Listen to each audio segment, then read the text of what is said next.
আয়েশা রাদিয়াল্লাহু আনহা বলতেছেন যে নবী সাল্লাল্লাহু আলাইহি ওয়াসাল্লামের শেষ সময় তার সামনে পানির একটা পাত্র রাখা হয়েছে।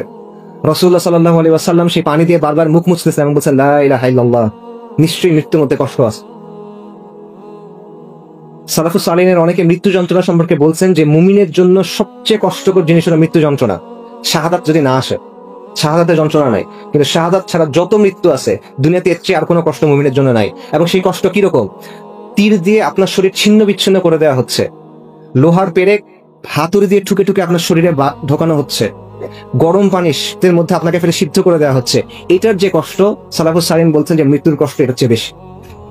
ওনারা বলতেছেন কোন মানুষকে যদি মরার পর জীবিত করা যাইতো এবং বলানো যাইতো যে মৃত্যুটার কষ্ট কেমন, তোমরা পাগল হয়ে যাইতা, তোমাদের নাওয়া খাওয়া ভুলে যাইতা, তোমরা ভোগবিলাস ভুলে যাইতা, তোমরা উন্মাদের মতো হয়ে যাইতা। এই মৃত্যু আপনার জন্য আসতেছে, আমার জন্য আসতেছে, এবং এই মৃত্যু দুইটার একটা হবে, দুই রকমের একরকম হবে। সাহাবী বারা ইবনে আজিব রাদিয়াল্লাহু আনহু থেকে একটা হাদিস আছে, মুস্তাদে আহমদের লম্বা হাদিস। সেখানে রাসূলুল্লাহ সাল্লাল্লাহু আলাইহি ওয়াসাল্লাম বলতেছেন যে যখন মুমিনের মৃত্যুর সময় হয় তখন মালাইকারা আসেন জান্নাত থেকে কাফন নিয়ে, তারা তার সামনে এসে বসেন, তারপর মালাকুল মউত আসেন এবং তখন তাকে বলা হয় যে আপনি আজকে আনন্দিত হন, আপনি আজকে খুশি হন, আপনার রব আপনাকে যে প্রতিশ্রুতি দিয়েছেন সেটার সময় আসছে। ইয়া আইয়াতুহান নাফসুল মুতমাইন্না ইরজি ইলা রাব্বিকি রাদিয়াতান মারদিয়া, যে হে প্রশান্ত আত্মা, যে আপনি আসেন সন্তুষ্ট হয়ে এবং আল্লাহর সন্তুষ্টির পাত্র হয়ে, এবং সেই সময় তার রূহ তার বডি থেকে বের করে নেওয়া হয়। এবং এটা কিভাবে হয়? নবী সাল্লাল্লাহু আলাইহি ওয়াসাল্লাম বলতেছেন পানি যেভাবে গড়ায় পড়ে এভাবে এটা হয়, হালকা ভাবে হয়ে যায়। আর যখন ফাসেক ফুজ্জার মারা যায় বা কাফের মারা যায় তখন তার কি অবস্থা হয়? মালাইকারা আসেন জাহান্নাম থেকে কাফন নিয়ে, তারা তার সামনে এসে বসেন, মালাকুল মউত আসেন এবং তাকে তখন বলা হয় যে বের হয়ে আসো আজকে তুমি অবাধ্য বান্দা, আল্লাহর রাগের দিকে তুমি বের হয়ে আসো, আল্লাহর শাস্তির দিকে তুমি বের হয়ে আসো। এবং তার রূহ তখন কবজ করা হয় এবং তার রূহ বের হয়ে আসতে চায় না। এবং এটা কেমন হয়? নবী সাল্লাল্লাহু আলাইহি ওয়াসাল্লাম বলছেন ভেজা তুলার মধ্যে যদি একটা কাঁটাওয়ালা ডাল ঢুকানো হয় এবং এটা যখন টেনে বাইর করা হয়, এই প্রসেসটা এরকম। আমি যদি ভেজা তুলার মধ্যে কাঁটাওয়ালা ডাল ঢুকে বের করে আনার সময় কি হবে বলেন? ছিঁড়ে বের হয়ে আসবে, এইভাবে রূহ বের হয়ে আসবে তখন।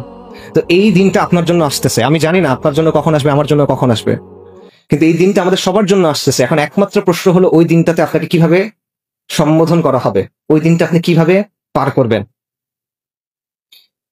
এরপরে এই রূহগুলাকে নিয়ে নবী সাল্লাল্লাহু আলাইহি ওয়াসাল্লামের হাদিসে আসছে ফেরেশতারা মুমিনের রূহকে নিয়ে আসমানে উঠে, প্রথম আসমানে যান, তাদের জন্য অনুমতি দেওয়া হয়, দ্বিতীয় আসমানে যান, তারা উঠতে থাকেন, শেষ পর্যন্ত আল্লাহর কাছে আনা হয়। তখন তাদেরকে সম্মানিত করা হয়, তারপর আল্লাহ বলেন যে তাদেরকে মাটিতে ফেলে দাও, কারণ আমি মাটি থেকে তাদের সৃষ্টি করছি, মাটিতে তাকে ফেলে দাও এবং মাটি থেকে আমি তাদেরকে পুনরুত্থিত করব। আর কাফেরের আত্মার ক্ষেত্রে, ফাসিক ফুজ্জারের ক্ষেত্রে কি হবে? তাকে আসমানে অনুমতি দেওয়া হবে না, বরং তাকে বলা হবে তাকে সিজ্জিনে নিক্ষেপ করো। কবরে আপনার জন্য কি অপেক্ষা করতেছে বলেন? উসমান রাদিয়াল্লাহু আনহু যখন কবরের কথা বলতেন উনি কান্না করা শুরু করতেন। সাহাবায়ে কেরাম বলছেন যে আপনি জান্নাত জাহান্নাম নিয়ে কথা বলেন তখন কান্না করেন না, কবরের কথা বলার সময় কান্না করেন কেন? উনি বলছেন রাসূলুল্লাহ সাল্লাল্লাহু আলাইহি ওয়াসাল্লাম আমাদের জানাইছেন যে কবর হলো আখিরাতের প্রথম ধাপ। এই ধাপটায় যদি কেউ সফল হয় বাকি ধাপগুলো সহজ হয়ে যাবে, এই ধাপটায় যদি কেউ ব্যর্থ হয় বাকি ধাপগুলো কঠিন হয়ে যাবে। এই জন্য কবরের কথা চিন্তা করলে আমার ভয় লাগে, উনি কান্না করেন। আসমা বিনতে আবু বকর রাদিয়াল্লাহু আনহা, বুখারীতে হাদিস আছে, উনি বলতেছেন যে একদিন উনি খুতবা শুনতেছেন রাসূলুল্লাহ সাল্লাল্লাহু আলাইহি ওয়াসাল্লামের, রাসূলুল্লাহ সাল্লাল্লাহু আলাইহি ওয়াসাল্লাম কবর নিয়ে কথা বলতেছেন। তারপর উনি বলছেন আমি এরপরে শুনতে পাচ্ছি না, কারণ প্রচন্ড শব্দ হচ্ছে, শোরগোল উঠছে, আমি শুনতে পাচ্ছি না। কিসের শোরগোল? সাহাবায়ে কেরাম কান্না করতেছেন, তারা মসজিদে শব্দ করে কান্না করতেছেন, যেই কারণে বাইরে থেকে শোনা যাচ্ছে না নবী সাল্লাল্লাহু আলাইহি ওয়াসাল্লাম কি বলতেছেন। পরে আসমা বিনতে আবু বকর রাদিয়াল্লাহু আনহা উনি একজনকে জিজ্ঞেস করছেন রাসূলুল্লাহ সাল্লাল্লাহু আলাইহি ওয়াসাল্লাম কি বললেন। রাসূলুল্লাহ সাল্লাল্লাহু আলাইহি ওয়াসাল্লাম বলছেন যে কবরে তোমাদের জন্য ফিতনা আছে, যে ফিতনা দাজ্জালের ফিতনার মতো, কবরে তোমাদের জন্য পরীক্ষা আছে। এইটা হলো সাহাবায়ে কেরামের অবস্থা, যে তারা যখন কবরের কথা শুনতেছেন তারা এমন ভাবে কান্না করতেছেন যে বাইরে থেকে সেই কান্নার শব্দ শোনা যাচ্ছে, নবী সাল্লাল্লাহু আলাইহি ওয়াসাল্লামের শব্দ শোনা যাচ্ছে না। আর আমাদের অবস্থা হলো যে এটা আমাদের মধ্যে কোনো প্রভাব ফেলে না। আমাদের অবস্থা হলো যে আমরা যখন জানাজার সময় যাই, আমি দেখতেছি একটা মানুষকে কবরে নামানো হচ্ছে, আমি দেখতেছি একটা মানুষকে একটা মাটির গর্তের মধ্যে ফেলে রাখা হচ্ছে। হয়তো আমার হৃদয়ের টুকরা কোনো মানুষকে আমি রেখে আসতেছি, হয়তো আমার বাবাকে আমি রেখে আসতেছি, হয়তো আমার মাকে রেখে আসতেছি, আমার সন্তানকে রেখে আসতেছি, আমার স্ত্রীকে রেখে আসতেছি, আমার কিছু যায় আসে না। হয়তো আপনাকে একদিন আমাকে এভাবে রেখে আসা হবে, আমাকে একদিন এভাবে রেখে আসা হবে, মাটির একটা ঘরের মধ্যে, অন্ধকার একটা ঘরের মধ্যে আমাদের রেখে আসা হবে। কিন্তু এই চিন্তা আমাদের কষ্ট দেয় না, কারণ আমাদের অন্তরের মধ্যে এই অসুখটা ঢুকে গেছে। মৃত্যু আমাদের কাছে বাস্তব মনে হয় না। আমরা জানি মৃত্যু আসবে, আমরা জানি আখিরাত আসবে, কিন্তু এটা আমাদের কাছে ওরকম বাস্তব মনে হয় না, দুনিয়াটা আমাদের কাছে বাস্তব মনে হয়। এটা হলো সাহাবাদের সাথে আমাদের পার্থক্য, এটা হলো আমাদের রোগ। রাসূলুল্লাহ সাল্লাল্লাহু আলাইহি ওয়াসাল্লাম বলছেন যে তোমরা যদি জানতা, আমি যেটা জানি এটা যদি তোমরা জানতা, তাহলে তোমরা হাসতা কম, কাঁদতা বেশি। উনি কি জানতেন? রাসূলুল্লাহ বলছেন, যদি আমি আল্লাহর কাছে দোয়া করতাম যাতে কবরের শব্দ তোমাদেরকে শোনানো হয়, কিন্তু এটাতে এমন হইতে পারে যে তোমরা ভয় পেয়ে কবর দেয়াই বন্ধ করে দিবা, এই জন্য আমি দোয়া করতেছি না। কথা বুঝতে পারছেন? কবরের যে শব্দ, এটা যদি মানুষকে শোনানো হইতো, এটা এত ভয়ঙ্কর যে মানুষ হয়তো ভয়ে আর কাউকে কবরই দিবে না। নবী সাল্লাল্লাহু আলাইহি ওয়াসাল্লাম বলতেছেন,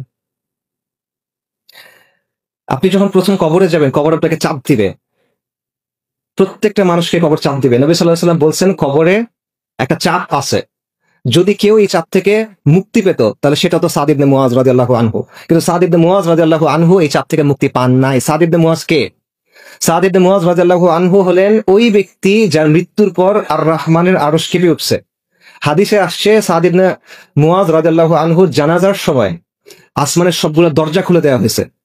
হাদিসে আসছে, সাদ ইবনে মুআজ রাদিয়াল্লাহু আনহুর জানাজার সময় 70,000 ফেরেশতা জানাজায় শরীক হয়েছেন। তাদের মধ্যে এমন ফেরেশতা আছেন যারা ওই দিনের আগে দুনিয়াতে অবতরণ করেন নাই। উনি আওস গোত্রের প্রধান, যিনি শুরু থেকে নবী সাল্লাল্লাহু আলাইহি ওয়াসাল্লামকে সাহায্য করে গেছেন। শহীদ, উনি শহীদ, শাহাদাত পাইছেন। এই ব্যক্তির জন্য কবরের চাপ থেকে মাফ নাই। আল্লাহর ওয়ালি এই ব্যক্তি, তার জন্য কবরের চাপ থেকে মাফ নাই। আমার আপনার জন্য এই অবস্থা কিরকম হবে? কিন্তু এই জিনিসটা আমরা চিন্তা করি না। কবরের পরীক্ষা আছে। নবী সাল্লাল্লাহু আলাইহি ওয়াসাল্লাম জানাইছেন যে যখন কবরে একজন মানুষকে রেখে আসা হবে, দুইজন ফেরেশতা তার কাছে আসবেন, মুনকার এবং নাকির, এবং তাকে প্রশ্ন করা হবে যে তোমার রবকে, তোমার দিন কি ছিল, এবং তোমাদের মধ্যে এই যে ব্যক্তি প্রেরিত হয়েছিল তার ব্যাপারে তুমি কি বলো? মুমিন বলবে, আমার দিন ইসলাম, আমার রব আল্লাহ, ইনি আল্লাহ রসুল মুহাম্মদ রাসূলুল্লাহ সাল্লাল্লাহু আলাইহি ওয়াসাল্লাম। আর মুনাফিক কাফের, সে কি বলবে? সে বলতে পারবে না। সে বলবে, আমি মানুষকে কি কি বলতে শুনছিলাম, আমি সেগুলাই বলছি, আমি জানি না।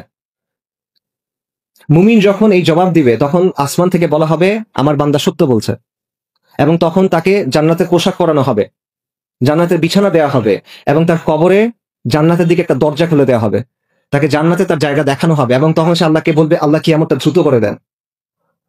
আর ওই বান্দা যে কাফের, মুনাফিক, তাকে সে যখন বলবে আমি জানি না, তখন বলবে এই সে মিথ্যা বলতেছে, এবং তখন তার জন্য জাহান্নামের যে পোশাক থাকবে, জাহান্নামের বিছানা দেওয়া হবে, এবং জাহান্নামের দিকে দরজা খুলে দেওয়া হবে, এবং সে বলবে আল্লাহ কিয়ামত যেন না হয়, কারণ তখন তার ওখানে যেতে হবে। তো এটা হলো কবর। আমরা কবরকে দুনিয়ার অংশ মনে করি, কবর আখিরাতের সাথে যুক্ত। কবর আখিরাতের সাথে যুক্ত, সেখান থেকে আপনার বারজাকের জীবন শুরু হয়ে গেছে।